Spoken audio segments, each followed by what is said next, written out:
Police के पास उमर के करीब 50 सीसीटीवी फुटेज मौजूद है। सूत्र जानकारी दे रहे हैं क्योंकि सीसीटीवी फुटेज बहुत महत्वपूर्ण कड़ी इस मामले में साबित हो सकती है और इसीलिए उन्हें अलग अलग जगहों से जुटाया जा रहा है। ये जानकारी मिल रही है सूत्रों से कि दिल्ली की कई जगहों पर उसने अपनी गाड़ी घुमाई थी, उसने कई जगह पर अपनी गाड़ी लेकर वो गया था।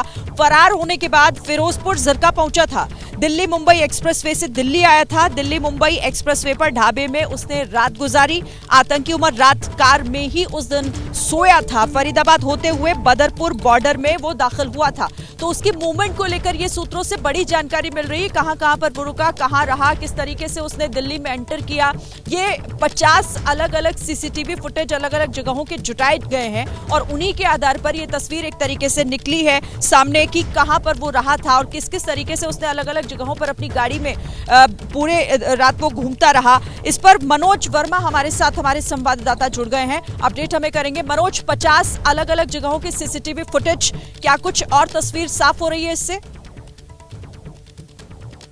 इन्वेस्टिगेशन लगातार आगे बढ़ रही है, उस तरीके से इस मामले की तस्वीर भी बिल्कुल एकदम साफ होती जा रही है क्योंकि उमर को ये मालूम था कि वो अब पकड़ा जाएगा, जांच एजेंसियां उसके पीछे हैं, इसलिए वो फरार हो गया था। फरार होने के बाद जब वो फरीदाबाद से निकला तो मेवात होते हुए फिरोजपुर झिरका पहुंचा। इसके बाद वो दिल्ली मुंबई एक्सप्रेस वे की तरफ निकला और वहां पर एक ढाबे पर उसने रात भी गुजारी। वो रात भर कार में सोया और फिर वापस से फरीदाबाद आया और फिर बदरपुर होते हुए दिल्ली के अंदर दाखिल हुआ। पुलिस ने करीब 50 जगहों की सीसीटीवी फुटेज की जांच की, जिसके अंदर जब वो दिल्ली के अंदर दाखिल हुआ है तो दिल्ली में फरीदाबाद से वो साउथ ईस्ट डिस्ट्रिक्ट के अंदर कई जगहों पर देखा गया, उसके बाद ईस्ट डिस्ट्रिक्ट में कई जगहों पर देखा गया, ईस्ट से वो सेंट्रल डिस्ट्रिक्ट के अंदर देखा गया, वहां से फिर वो अशोक विहार की तरफ गया जो कि नॉर्थ वेस्ट का इलाका है, वहां पर वो कुछ खाने के लिए रुका था और फिर वापस से वो सेंट्रल डिस्ट्रिक्ट होते हुए मस्जिद के अंदर मस्जिद में पहुंचा। उसके बाद फिर उसने लाल किले की पार्किंग में गाड़ी लगा ली और करीब 3 घंटे तक वहां पर रहा। तो अब एक एक करके तस्वीरें साफ हो रही हैं, जिस तरीके से मामले की इन्वेस्टिगेशन आगे बढ़ रही है और तस्वीरें और भी धीरे धीरे साफ होती जा रही हैं। ठीक है मनोज, रहिएगा आप हमारे साथ। तो देखिए ये उमर की मूवमेंट है, वो गाड़ी से कहां पर गया, कहां रुका, इस बारे में सीसीटीवी फुटेज से ये तस्वीर साफ हुई है। इसी बीच एक और बड़ी खबर, दिल्ली ब्लास्ट केस में जांच का दायरा लगातार बढ़ रहा है और फरीदाबाद में इस वक्त एनएसजी की टीम मौजूद है और उसी जगह पर उसी गांव में खंदावली जिसका नाम है, जहां पर वो लाल रंग की कार, इको स्पोर्ट कार बरामद हुई थी जिसकी तलाश की जा रही थी, लेकिन वो फरीदाबाद के उस गांव में एक सुनसान जगह पर खड़ी मिली थी और वहीं पर अब जांच के लिए एनएसजी की टीम पहुंची हुई है।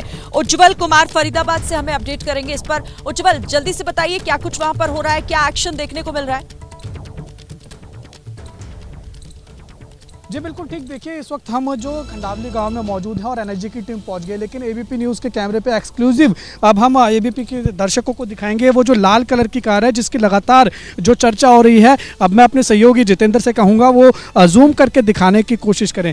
वो अगर अब आप सामने देखेंगे तो ये देखिए, यही वो रेड कलर की इको स्पोर्ट्स कार है जिसकी लगातार कल से जो है वो चर्चा बनी हुई थी और जिसकी जो जाँच है वो एनएसजी के साथ साथ जो तमाम जाँच एजेंसियाँ हैं वो कर रही हैं। और आप अभी भी अगर सामने देखेंगे तो एनएसजी के कमांडो आपको खड़े हुए दिखाई देंगे, एफएसएल की टीम यहां पर पहुंची है। तो ये खास आप जो इस वक्त पिक्चर्स देख रहे हैं दर्शक अपने स्क्रीन पर, वो एक्सक्लूसिव एबीपी न्यूज़ पर देख रहे हैं जो कि सीधा खंडावली गांव से है जहां पर ये कार पार्क की गई थी और अभी भी इस एरिया को पूरी तरीके से छावनी में तब्दील कर रखा है। आसपास किसी भी लोगों को नहीं जाने दिया जा रहा है और वहां पर अभी भी तकरीबन देखिए 400 से 500 जो है वो पुलिसकर्मी तैनात हैं। इसके साथ साथ वहां पर एनएसजी जो है वो लगातार पूरे एरिया का जो है वो मुआयना कर रही है और अभी भी टेलीविजन स्क्रीन पर अगर आपको दिख रहे होंगे तो एनएसजी के कमांडो वो साफ तौर पर हमें खड़े हुए दिखाई दे रहे हैं और वही लाल कलर की इको स्पोर्ट्स कार साफ तौर पर वो एबीपी न्यूज़ के कैमरे में कैद हो रही है और एनएसजी के कमांडो भी साफ यहाँ से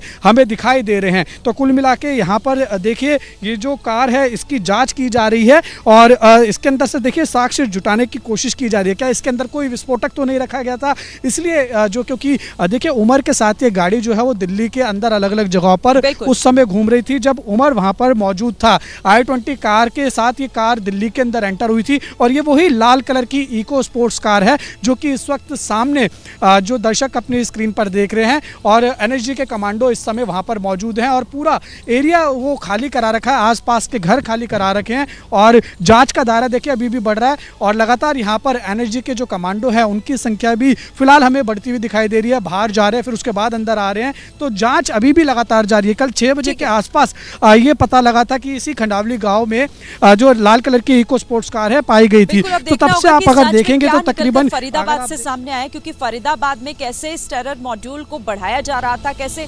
विस्फोटकों का जखीरा वहां से बरामद हुआ है, और उसके बाद अब और क्या-क्या चीजें वहां से सामने आएंगी जो इन कड़ियों को थोड़ा और मजबूती से जोड़ेंगी, जिससे तस्वीर पूरी साफ होगी। और कौन-कौन कहां तक इसके ये दायरा बढ़ेगा, ये भी देखना बहुत महत्वपूर्ण होगा।